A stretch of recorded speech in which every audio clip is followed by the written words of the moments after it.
The news broke 4 days ago on the 24th of July. The personal chef of former US President Barack Obama was found dead. His name was Tafari Campbell. He was 45 years old. On the 24th of July, Tafari was fished out of the Edgerton Great Pond near the Obama residence in Massachusetts. The police said that Campbell died while paddleboarding. 4 days on, several uncomfortable questions have sprung up around Campbell's death. Was it an accident? Or did something sinister happen? Social media is filled with theories, including the claim that Campbell was secretly writing a tell-all book on the Obamas. The police have denied any foul play. But do they need to dig deeper? Let's first tell you a little about the man who died, Tafari Campbell. He is a familiar face in America, especially among those documenting the lives of American presidents. Campbell was a chef at the White House during the Obama administration. He shot to fame in the year 2012 when he helped brew the first batch of alcohol on White House grounds. In 2012, Campbell brewed ale using honey from the beehive set up by Michelle Obama on the south lawn of the White House. Obama's term ended in 2016. Before leaving the White House, the Obamas asked Campbell to join the family as their personal chef. He agreed. Campbell has been working for the famous family ever since. He has also appeared in numerous videos and photos with them. It won't be so wrong to say that Campbell was popular in his own way, which is why it becomes really strange that the cops reportedly did not take down some very important details of the crucial 911 call that was made about Campbell's drowning. It all happened on Sunday. The other 911 calls made to Edgerton Police Department that day have all been logged into the system, along with very specific reasons for the calls. Except this particular call that was made a little before 8 p.m. on Sunday night. That evening, Campbell went out paddleboarding. Reports say he was not alone. Campbell had company. But who that was, the cops won't tell us. Around 7:46 p.m. that evening, the police received a 911 call. They were told a man was drowning. It was Obama's chef. Who made that call? Another unnamed person. The cops say the person who accompanied Campbell tried to help him out of the water, but he couldn't. So the fellow paddleboarder swam to the shore, told another person about what had happened, and this person, the second one, called the cops. Reports further say that a female was on the line. The emergency services then rushed to the Obamas' ultra-luxurious waterside estate. This one. The family bought this 7-bedroom house in 2020 for $11.75 million. It happens to be on Martha's Vineyard. It is a 150 square kilometer island where America's elite holiday. Initial reports said that there wasn't any word on the whereabouts of the Obamas at the time of this incident. Now we are told that they were very much on the island, just not in their house at the time that Campbell drowned. After the SOS call was made, the emergency services came to the estate with divers and sonar boats. A search party was deployed. But they couldn't find Campbell that night. A neighbor though found Campbell's paddleboard, but his body would only be discovered the next morning. Campbell was found 100 feet from the shore in around 8 feet of water, and more than 12 hours after he fell into the water. The police say that the chef was not wearing a personal floating device. Also, he was not leashed to the paddleboard when he fell into the water. Reports say the water was calm that evening. So what led to the incident? The accident. The police say that there is nothing suspicious about Campbell's death. He fell into the water and drowned. Simple. Except netizens won't buy this theory. Many on social media are having a hard time digesting this news. They say that the story isn't all that black and white. They're asking several questions, the most important one being, why did the police not take down the reason for the 911 call made that evening? All the other calls reportedly were logged along with the reason, except this one. Some conspiracy theorists are also pointing at Campbell's Instagram. It has videos of the chef swimming. So the obvious question being asked is, how could the chef possibly drown when he knew how to swim? There are some who say drowning in shallow waters does not seem to add up. In fact, look at what a Trump administration official, Monica Crowley, tweeted. I'm quoting, "This whole drowning in 8 feet of water in a private pond on the Obama estate story is shady." Look at this reply now. All these drowning chef stories seem off. This is whom he is referring to, Walter Shaib. He too used to be a White House chef. In 2005, then President George W. Bush fired him. He was found dead some days later. No one really knows what happened to Shaib. Back then, the cops said that he had also drowned. Of course, there isn't much that's common between Shaib's case and Campbell's, except they were both White House chefs and both drowned. But you see, conspiracy theorists thrive on these little coincidences. The chatter on the internet is this, that White House chefs or personal chefs or former presidents know too much because of how closely they work with these VIPs. So is there something that Campbell also knew? Now, just for the record, we are not in any which way hinting at anything sinister. We are only pointing at the fact that there is a lot of noise around Campbell's death. Is it because the US is in the middle of a political season? Or is it because Obama has always been a favorite in conspiracy circles? The former president has been the subject of many conspiracy theories. Some allege that Obama's birth certificate is fake or that he was really born in Kenya.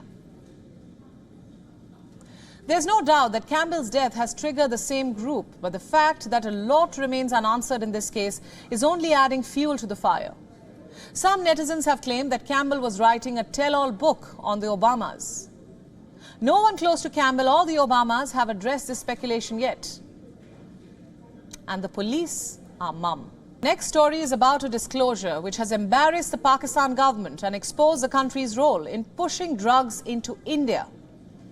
What's even more shameful is the fact that this disclosure was made by a close aide of the Pakistani Prime Minister. This is the man I'm talking about. Malik Mohammad Ahmed Khan, a special assistant on defense to Shehbaz Sharif. He recently gave an interview to Pakistani journalist Hamid Mir. The interview was supposed to be about mobile phone connectivity in rural Pakistan, and it ended up revealing how Pakistan is the biggest player in illicit cross-border drug trade. Malik Mohammed has only himself to blame. He was asked a question on the smuggling of narcotics. Do you know what his response was?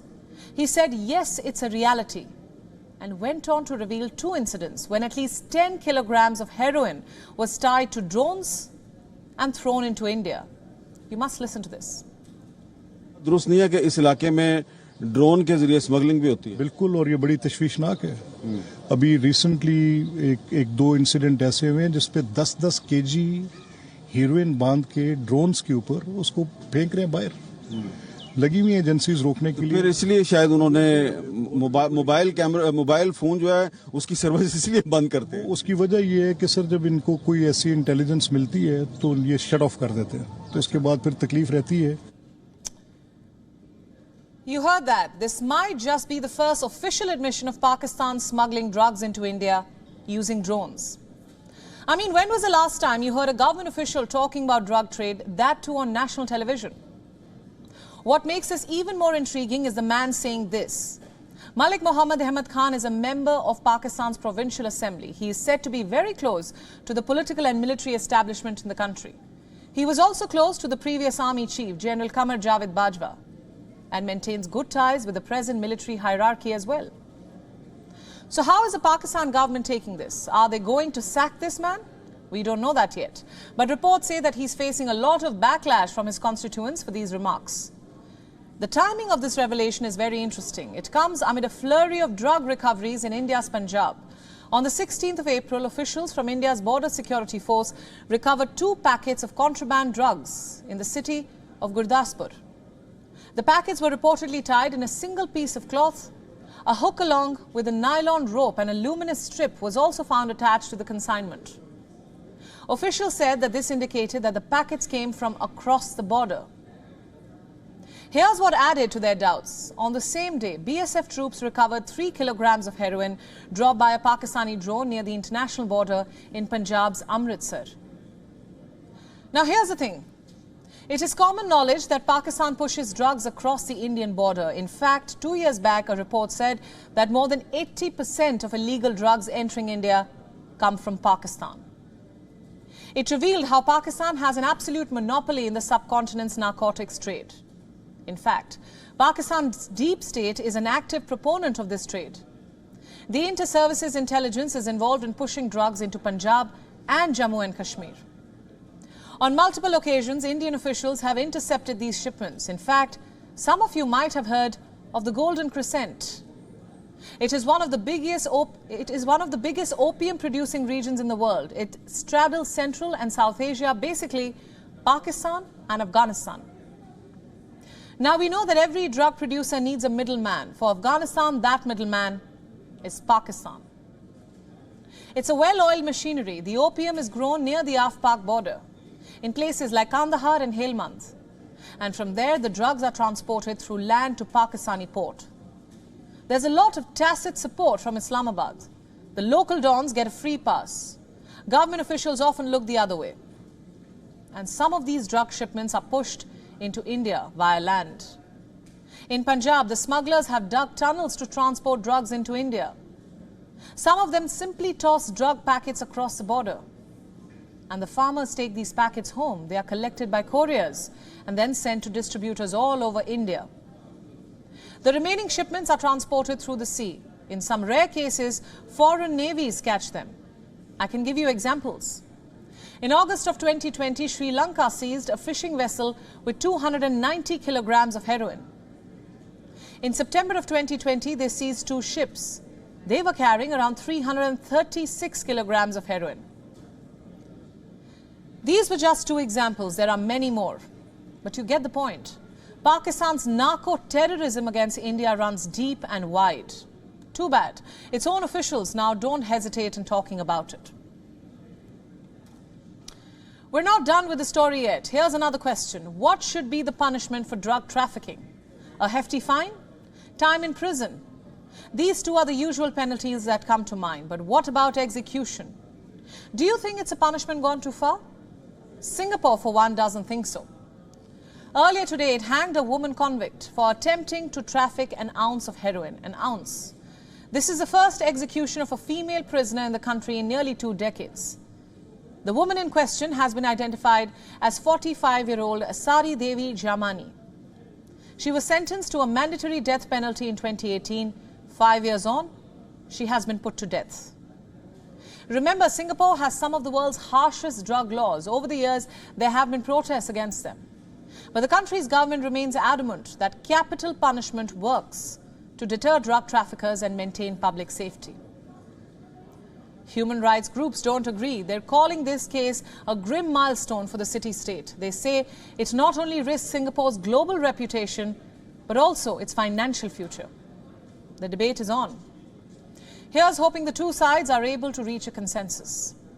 Now let's stay with Pakistan. In August 2021, when the Taliban returned to Kabul and established itself as a governing authority, scores of Afghans who worked for the US fled the country. Some of them were taken in by Western nations, but most of them were resettled in Pakistan with the promise that their applications for a new life in the United States will be processed soon. It's been 2 years and most of them are still waiting for the US to fulfill its promise. What's worse, a number of them are now forcibly being deported back to Pakistan.